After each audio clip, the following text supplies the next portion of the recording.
All right, now that we've got our half square triangles all trimmed and ready to go, the next step is our stitch and flip rectangles. So I'm working on the 4.5 inch half square triangles. And so I'm using these little rectangles that are 1 3/4 inch by 4 3/4 inch in size. I've got a whole stack of them cut out. If you're doing the 6.5 inch unfinished HSTs, you'll be cutting this size rectangle 2 3/4 inch by 6 3/4 inch.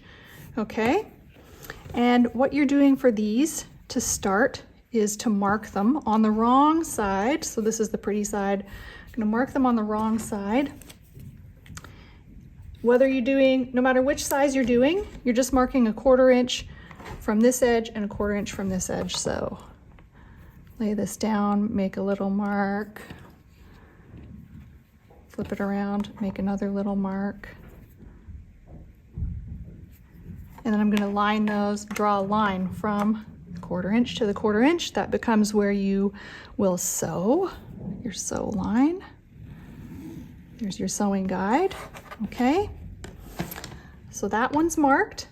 So you could do all of these in one go. Sit, watch a show, listen to a podcast, whatever it is, a book on audiobook, and mark everything on the wrong side. Then you're going to take your half square triangle. Okay, for these small ones, the 4.5 inch ones, we're marking over at 1.5 inches, like so. And then at the top, just 1/4 inch. Okay, so 1.5 inches over here, 1/4 inch up here. Those are our registration marks for where we'll line up our rectangle. If you're doing the 6.5 inch, again, you're just marking 1/4 inch over on the half square triangle. And then at the bottom, let me double check, it should be 2 1/4, yeah, 2 1/4 inches you're marking, okay?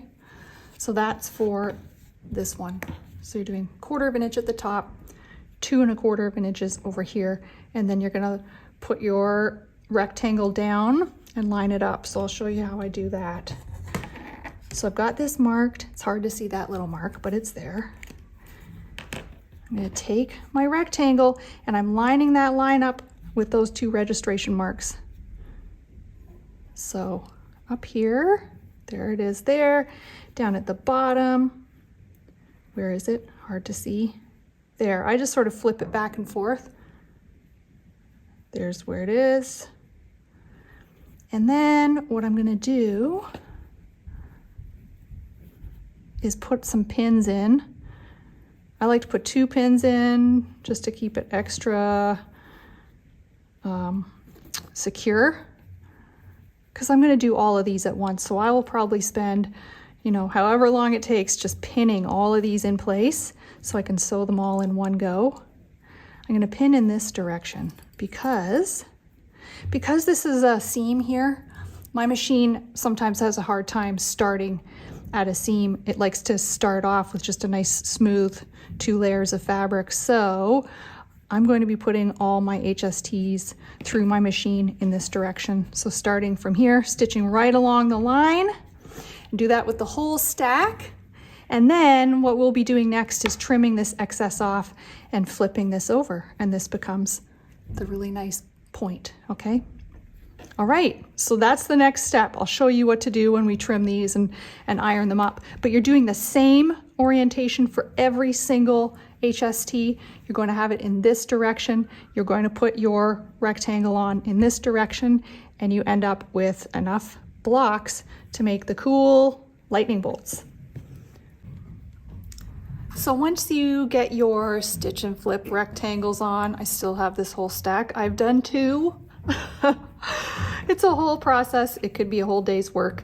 But ideally you do them all at once. And then the next step you'll see is to take these and flip them over after trimming. So the first thing I like to do is just fold it over, make sure that it is covering this whole corner here, because that's the right size. You will need to trim again. So both of these look good. They're covering everything they need to cover, both the top, the bottom, all the way around that corner.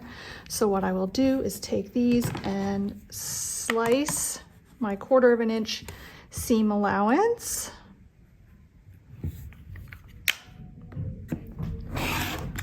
Okay, that's one. Here's the next one, and then I'll just iron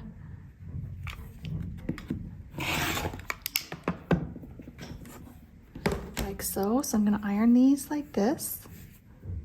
Okay, just take them and iron them up. Here they are ironed, but you can see they're a little bit bigger than the 4.5 inches. So I'm gonna take my handy block lock, line it up, back up against that seam again, and once again, trim. But you should only have to trim off little bits here. So see how this crease just locks into your seam? It's so great. Then that ruler doesn't shift anywhere. You clean these up nicely. So there's one that's done. You can see they're all the same. They're all in the same direction. The point is going in the same direction because we're just going to rotate one of them to make the lightning bolt. Like this.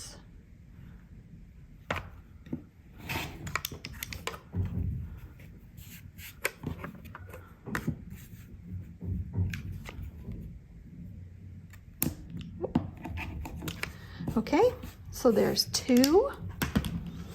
They both look like this, but then you flip it like this and you've got your bolt. Oh my gosh, look how cute. So cute. Love it.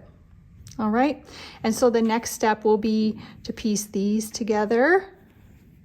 And then you'll have, once you piece them together, you'll have that nice 1/4 inch seam allowance on either side there. Get the bolts done, and then we'll deal with all the other extra bits that go around and orienting them into the right layout. This is fun. I'm excited to see these come together. They're so cute, these little ones. So nice. Good job, everybody. Keep going.